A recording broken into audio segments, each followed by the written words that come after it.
Hello everyone, मैं उत्तम चौहान आप सभी का अपने आपके यूट्यूब चैनल साइंस बाय उत्तम चौहान में स्वागत करता हूं। देखिए, जैसा कि मैंने आपको कहा था कि हम जो है 3 वीडियो लेकर आने वाले हैं प्रतिदिन, जो हरियाणा पुलिस के लिए जो आने वाला एग्ज़ाम है या फिर कोई भी हरियाणा का एचएसएससी का एग्ज़ाम उसके लिए इम्पोर्टेंट होंगी। उसमें आज का एक पोर्शन है जिसमें मैंने आपको बताया था कि एचएसएससी के जितने भी प्रीवियस ईयर के क्वेश्चन आए हैं, उन सभी को हम डिस्कस करने वाले हैं। क्योंकि आप सभी को पता है कि जो हरियाणा जो है, उसके हरियाणा के जितने भी एग्ज़ाम हैं, उनके अंदर प्रीवियस ईयर का एक अच्छा वेटेज रहता है या फिर मैं कह सकता हूँ कि प्रीवियस ईयर के क्वेश्चन बार-बार रिपीट होते रहते हैं। या फिर एक बात आप ये भी समझ सकते हो कि इससे आपको ये पता चलेगा कि हरियाणा जो है वो किस प्रकार के क्वेश्चन पूछता है।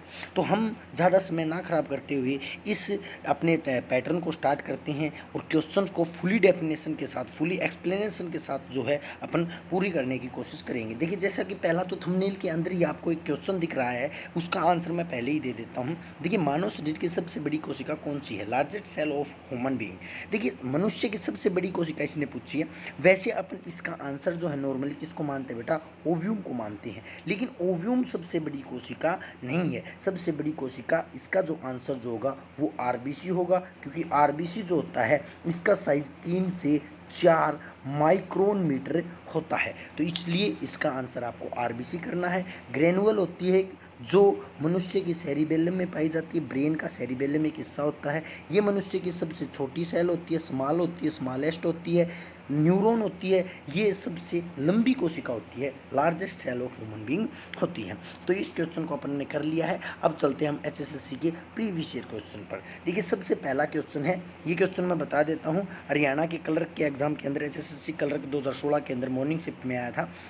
देखिए, क्वेश्चन है, कोशिका कांग का नाम बताइए जो प्रकाश संश्लेषण करता है। जी, प्रकाश संश्लेषण में कौन सा कोशिका का ऑर्गन सहायक है? प्रकाश संश्लेषण, फोटोसिंथेसिस। देखिए, पौधे फोटोसिंथेसिस द्वारा अपना भोजन खुद बना लेते हैं। तो ये जो पौधे भोजन बनाते हैं, उसके लिए प्लांट सेल जो होती है उसके अंदर एक ऑर्गन मौजूद होता है जिसका नाम होता है प्लास्टिड। क्या नाम होता है? प्लास्टिड। और प्लास्टिड के अंदर होता है क्लोरोप्लास्ट, और क्लोरोप्लास्ट के अंदर एक पिगमेंट पाया जाता है जिसका नाम होता है क्लोरोफिल। हरे रंग का पिगमेंट होता है, और ये ही भोजन बनाने में, पौधों का भोजन बनाने में सहायक है। या फिर आप कह सकते हो एक रिएक्शन है जिसका नाम है फोटोसिंथेसिस, प्रकाश संश्लेषण।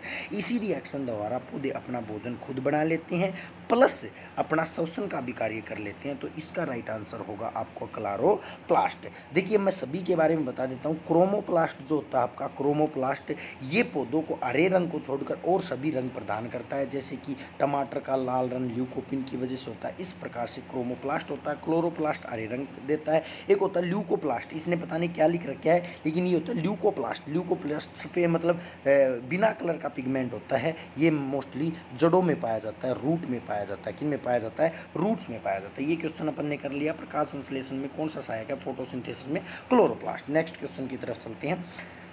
कौन सा कोशिकांग प्रोटीन संश्लेषण करता है? देखिए, कोशिका का एक भाग होता है जिसको प्रोटीन फैक्ट्री बोलते हैं, जो होता है बेटा आपका राइबोसोम।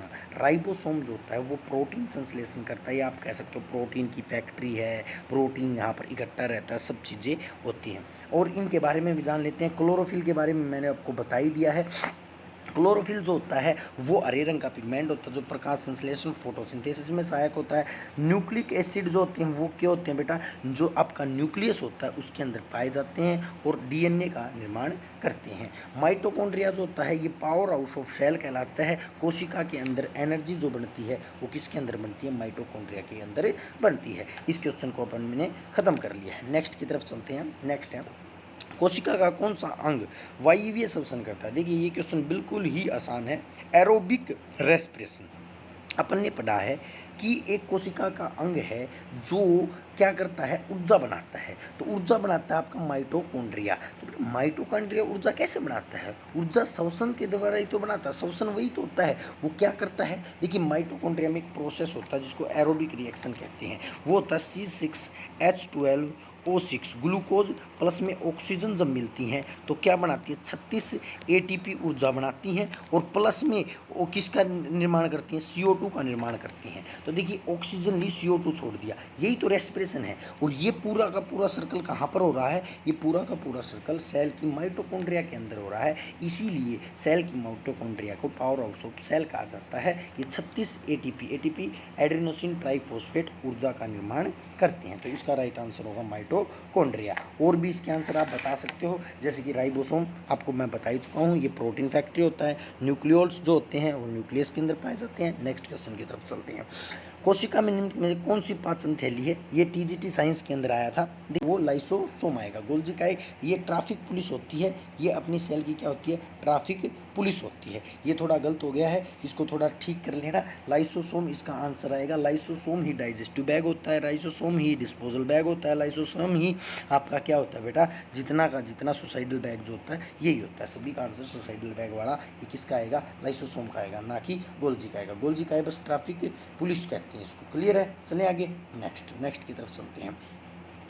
क्वेश्चन, पशु उत्तक तंत्र का एक भाग नहीं है, टिश्यू कौन सा एक टिश्यू नहीं है। देखिए टिश्यू जब अपन कर रहे होंगे, जब रूटीन क्लासेज चलेंगी अपनी, उसके अंदर मैं आपको समझाऊंगा। मैरिस्मेटिक टिश्यू, आपका पेशी जो होता है आपका स्केलन टिश्यू, आपके संवहनी कन्वेंशन टिश्यू, एक न्यूरॉन टिश्यू। तो इसके अंदर कौन सा जो है नहीं है, तो ये जो होगा संवहनी जो होगा इसका आंसर आएगा। क्लियर भी, चलते हैं नेक्स्ट की तरफ। संवहनी ये मैं आपको बताऊंगा कितने प्रकार के टिश्यू होते हैं, किस किस के काम आते हैं। नेक्स्ट चलते हैं। नेक्स्ट है जंतु जगत का सबसे बड़ा समूह जिसमें कीड़े मकोड़े आते हैं। ये एनिमल किंगडम क्लासिफिकेशन से क्वेश्चन है, इसका सेल टॉपिक से कोई भी ताल्लुकात नहीं है, फिर भी मैं बता देता हूँ।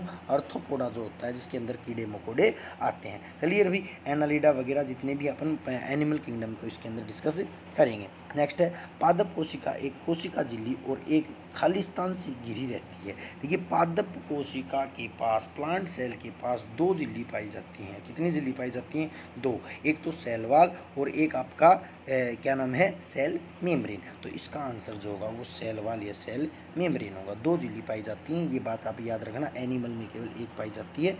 और जो आपकी सेल वाल जो होती है, कोशिका भित्ति जो होती है, वो सेलुलोज की बनी होती है। किसकी बनी होती है, सेलुलोज की। नेक्स्ट चलते हैं। किसको कोशिका का शक्ति ग्रह कहा जाता है। शक्ति ग्रह भाई सिंपल सी बात है, जो ऊर्जा बनाएगा उसी को शक्ति ग्रह कहेंगे। ऊर्जा बनाने वाला कार्य मैं बिल्कुल करवा ही चुका हूँ। तो इसका आंसर क्या होगा, माइटोकॉन्ड्रिया। कोशिका का माइटोकॉन्ड्रिया क्या कहलाता है, ऊर्जा घर कहलाता है। नेक्स्ट की तरफ चलते हैं।